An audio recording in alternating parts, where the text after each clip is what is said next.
Yan mga idol, bagong day na naman. Good morning natin ngayon today. Nawalan tayo ng 500 US. Yung drop yata natin, kaka-vlog. Yeah. Yan, pupunta tayo sa Parque RB. Doon yung meeting point para sa Escobar Tour. Mga kalahating kilometro ulit pupunta mula sa apartment. Iyak muna tayo mga idol. Mga idol, almusal muna ulit tayo. 9,000 kop. Yan mga idol, nandito na kami sa meeting spot. Tayo namin yung van dito. 9 o'clock pa daw and 8 in the morning pa lang. In order ko paparelyeno ata ito. Ito yung kinakain ko sa Curaçao. Similar. Sarap yan. Fried food and may ano sa loob, patatas, tas chicken. Yum. Yeah mga idol, ito ang wala sa isla ko. Alastik. Puro peke yung mga donut namin dun sa isla eh. Parang hindi nakapag-update 20 years ago. Ayan mga idol, oh, nakabili tayo ng donut. Sarap niyan. Ay putya, nawala na yung squirrel mga idol. Nawala. Tumakbo. Ay.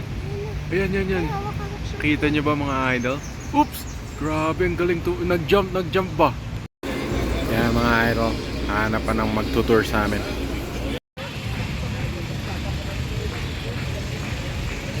Yan mga idol, ready na, nakakuha na natin yung tour guide natin.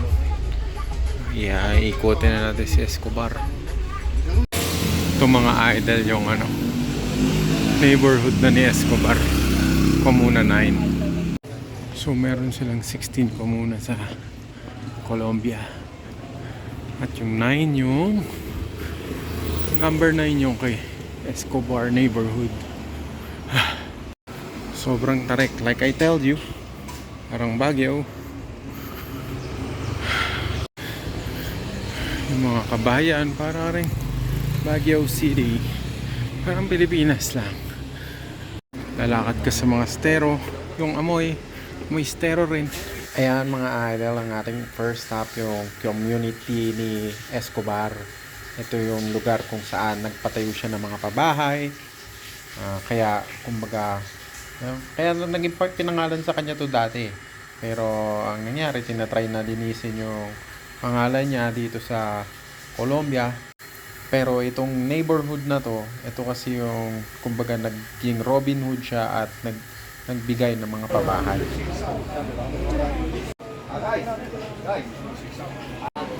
Maraming memorabilia ni Escobar. Si may gusto niyan. Siya inuminan ni Escobar. Yan Yan. Okay Sino gusto ng criminal picture sa bahay? Yan Ayan dami pala paninda ni Escobar dito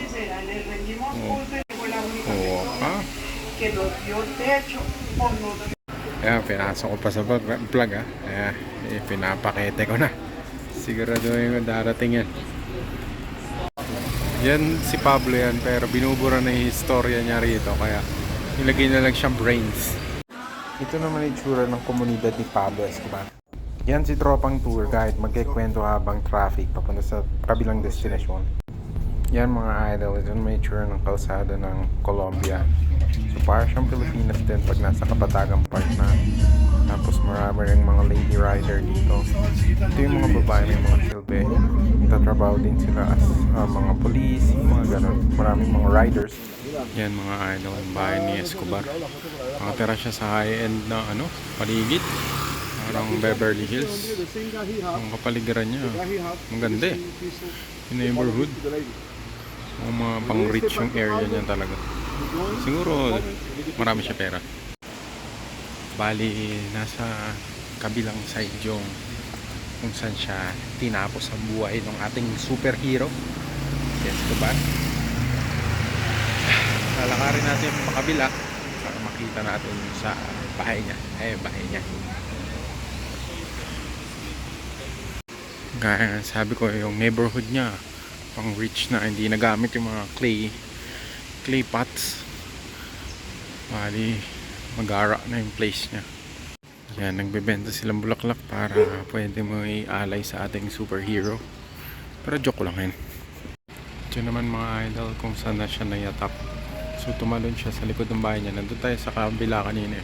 Ngayon lumabas siya doon sa bintana sa likod. Tapos dyan na siya nagpakamatay.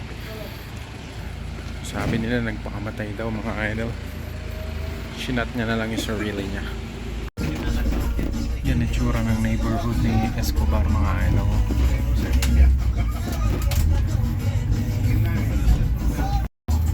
So binibenta daw yung bahay niya mga 3 million ba? Ay 300k US. Pero sa historical value nasa 2 million US. Dito mga idol, uso yung mga lady rider. Tapos yung kalsada dito 7 out of 10 compared sa 4 out of 10 sa Pilipinas. So mas maayos. Yan, matapos yung neighborhood. Tapos yung bahay ni ating superhero. Nandito naman tayo sa libingan. Matagal-tagal na van trip din yun bago kami nakarating dito. Yan mga idol, yung ash nila ni Escobar, tas yung pamilya niya, tas mga bodyguard niya. Yung libingan ni Escobar pang mayaman, tas merong imitation ni Escobar. Yeah.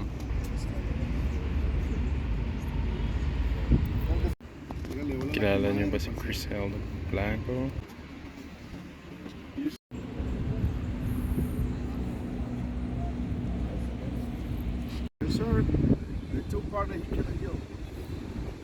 Yan mga idol, yung kanilang kulungan. Lupit to. Kasi ewan ko kung sino itong Alipores niya yung nakaputing shirt. Nasa Japan na ulit mga idol. Monaco building. Ito daw yung lupain ni Escobar na binomba. Binomba ba? Binomba. Matira siya sa penthouse. Ayan naman yung mga memorabilia ng mga polis na nagpulis ng buhay sa kartel.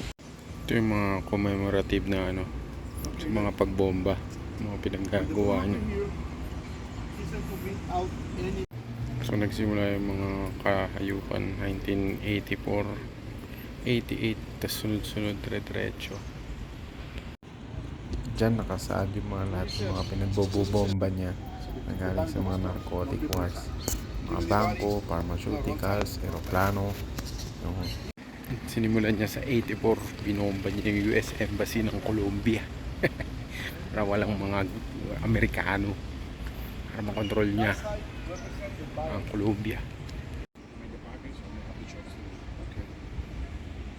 Yan naman mga idol, yan yung mga memorabilia ng mga nayatap na gobyerno kay Escobar. Saya diba? Ito dapat mga inaalam nyo sa mundo, hindi yung kung ano-ano. Ayan, mga 1 PM na, balik na daw kami mga idol.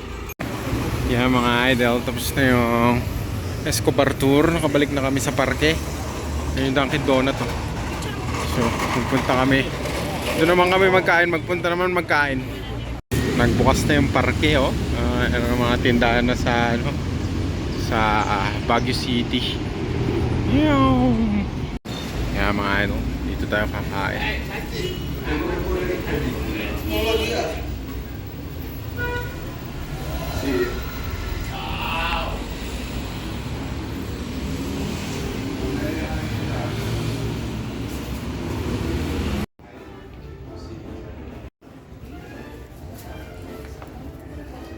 Makita niyo mga orchid. Yan mga idol, pupunta tayo sa jungle.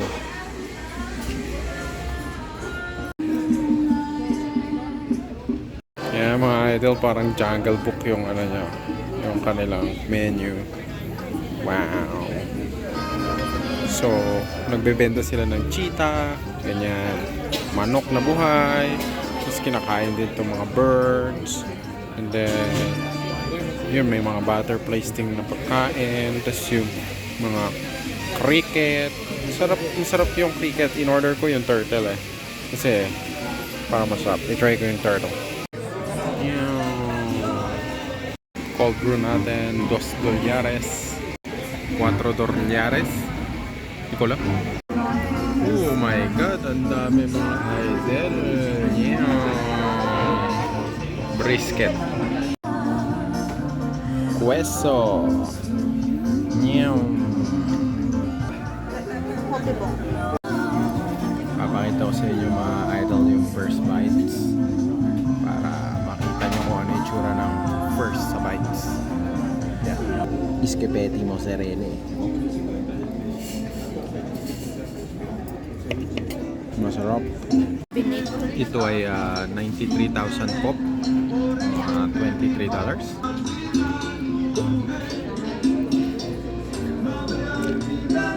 Spaghetti. Lasang beef.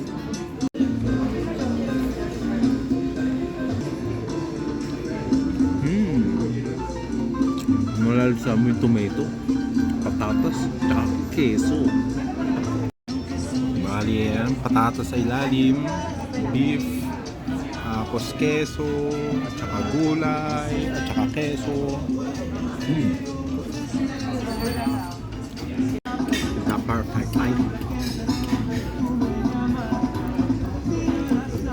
Spaghetti. Spinning technique.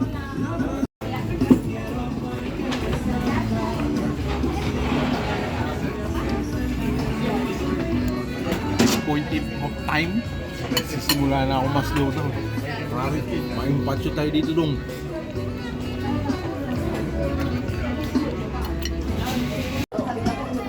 Grabe mga dong, sa puntong ito Man vs. Food na ang pangalan ng pelikula na to.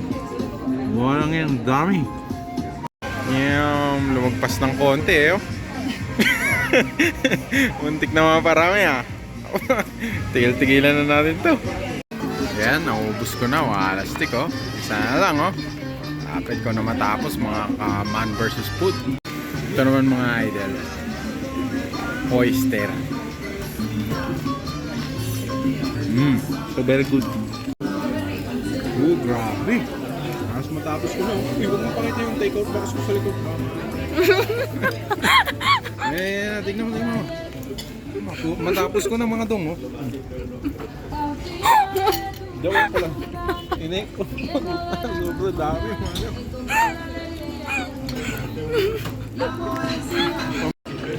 Grabe yung serving dito mga ano. Ang pamilya per serving mo. Ang order, grabe naman. $12. Ang 5 tao ata. Bawat isa o 6. Yan, tapos na kami mag Man vs. Food. Doon kami kumain, no? Alambiques, ketchup spot. Tapos pumasok tayo doon, di ba? Yun tayo ulit sa Eternal Spring.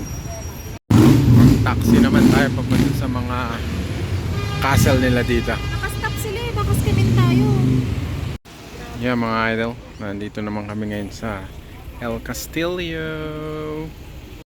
Yeah mga idol, ipakita ko na sa inyo yung Botanica El Castillo. Bayad tayo ng 54,000 cop para sa entrada Castle Museum. Nice. Tapos late na kami, 10 minutes ago nag-start daw yung tour, so na tayo sa tour. Yan mga idol, Castillo. Yan mga idol, nagsisimula na yung tour pero grabe. Parang ultra rich naman ito. Bawal daw mag-video sa loob eh. So, for the eyes only. Yun o, grabe yung view niya dito sa balcony ng castle niya mga idol. Pero bawal ipakita yung loob ng castle eh. So dito lang kayo sa labas. Silip-silip lang kayo sa view niya. Yan mga idol, natapos na yung tour. Pero syempre bawal pa rin ipakita yung loob niyan. Ano pa rin. Grabe pagkalaki ng kanyang palasyo.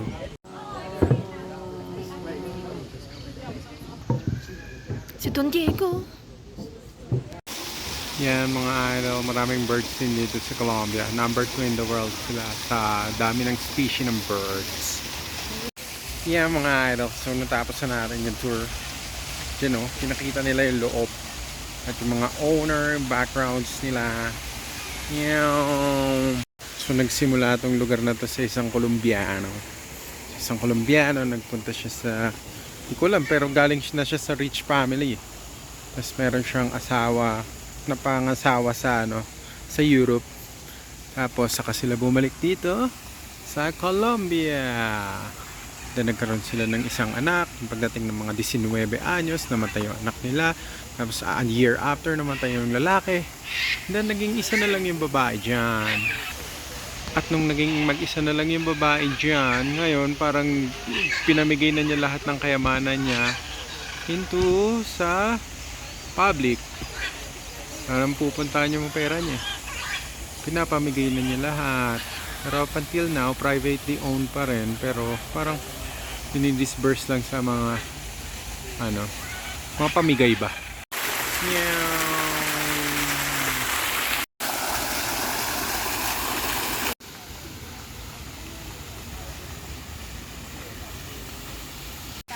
Makikita nyo lahat sa loob ng bahay nila yung mga gold brass, mga mesa, mga collection nila ng baso, usual Castillo. Yun yung mga flex nila nung panahon eh. Paramihan ng plato, paintings. Yan, pagkatapos mag-tour, pupunta na sila dito sa may tapat ng castle para sa picnic.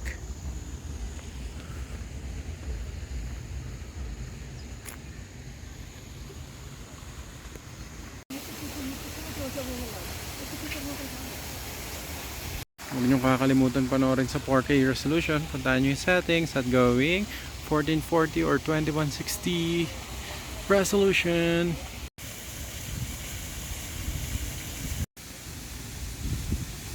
Yan, kanina dyan ko kay Bilag oh.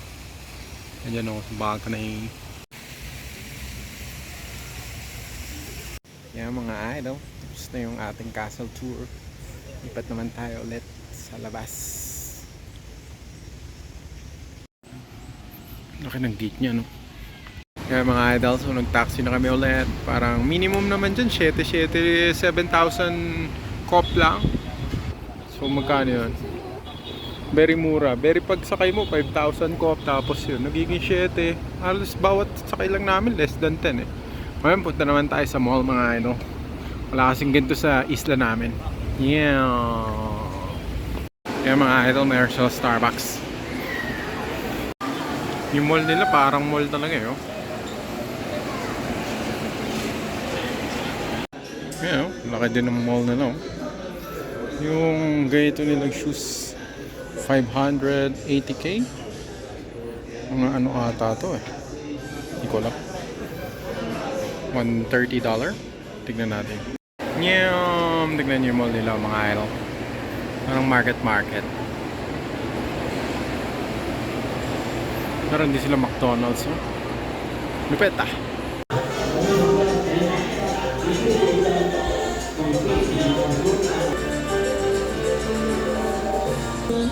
Guwapo.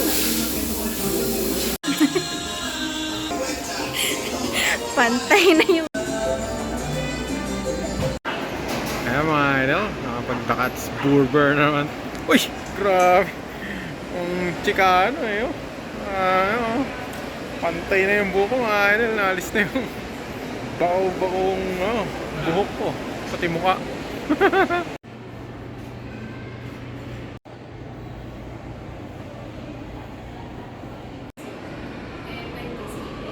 Mga kakutin.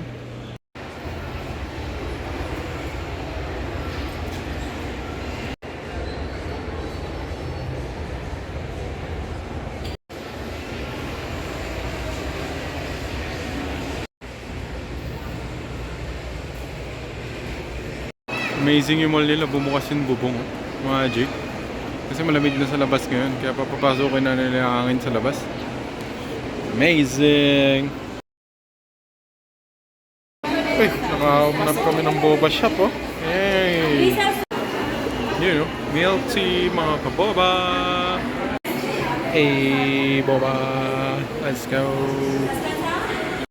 Yan mga idol. Ang laki ng food court nila oh. Siguro ang daming food dyan.